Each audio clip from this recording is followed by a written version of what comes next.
My name is Allan Huang, and today I will be telling you about how to properly assemble the oboe, posture, hand position, and how to hold the instrument, embouchure formation, how to produce that characteristic sound, and articulation. Let's get started. First, the reed. Now, with the reed, you want to make sure that it soaks about 1 to 2 minutes.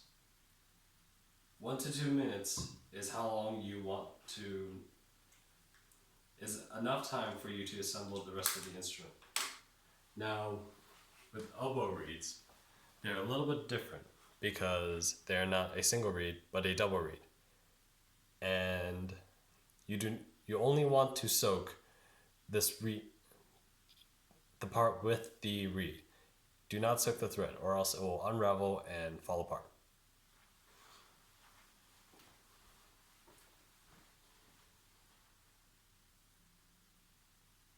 Next, the instrument. First, you want to take the bell and the lower stack, and slowly but surely, insert the lower stack where this cork is into the bell. Next, the upper and the lower stack.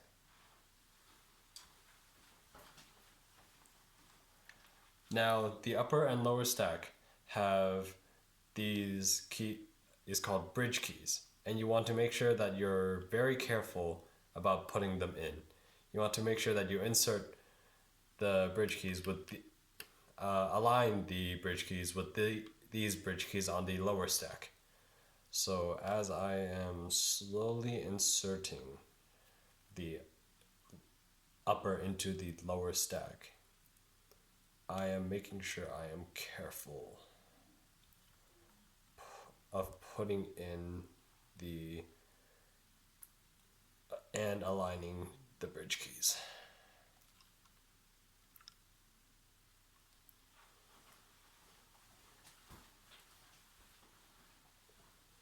And lastly, the reed.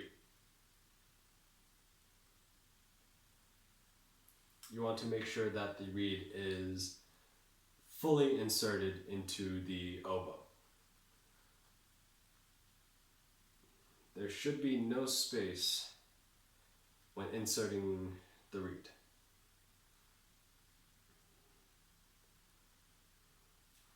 And now the instrument is fully assembled.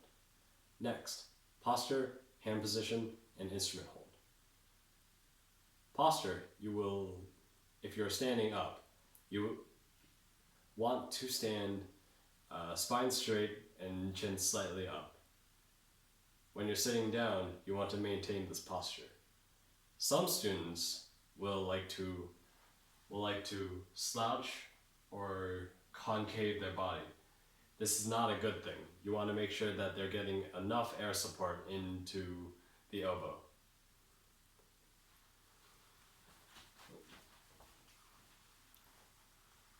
Handhold is the next step. So how you want to hold the oboe is making sure that these 3 keys,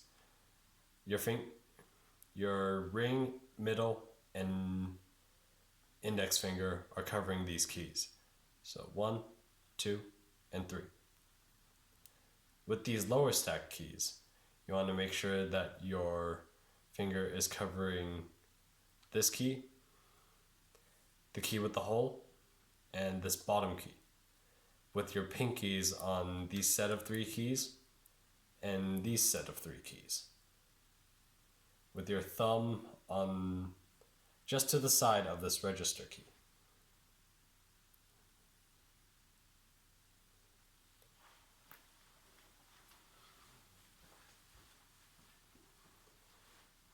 And when you're holding the instrument, you want to be holding at about a 45-degree angle. For example,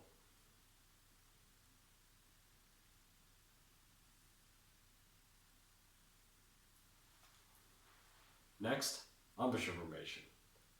When you're forming the embouchure, you want it to be similar to a clarinet embouchure, like a drawstring bag. You want to make sure that you're also folding the flap, your lips, over your teeth. This is what's called a double lip embouchure.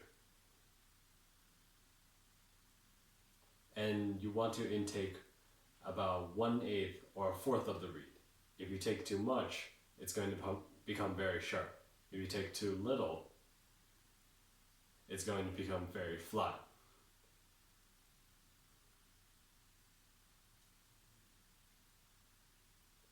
You want it to almost be like a glove. Not too far, not too little, but just right. So, for example,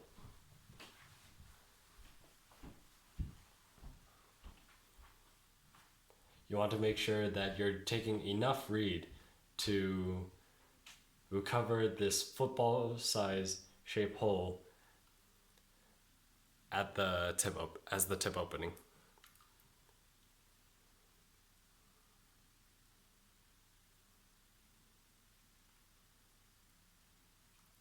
Next, creating that characteristic sound.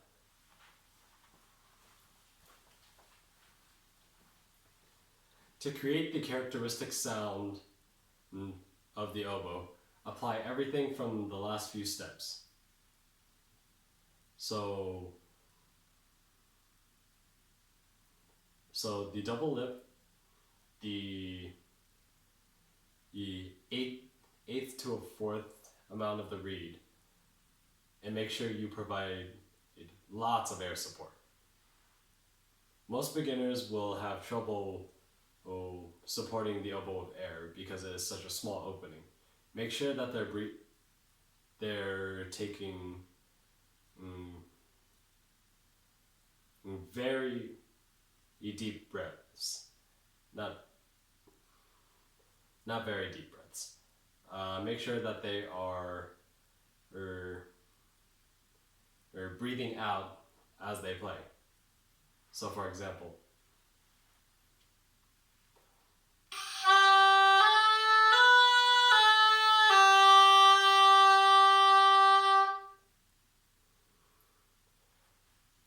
next, articulation. When articulating, you want to use the ta phrase. So ta, ta, ta. Some students, when they begin, will occasionally just play the notes without articulating.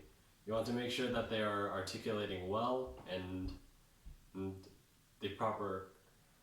articulating properly.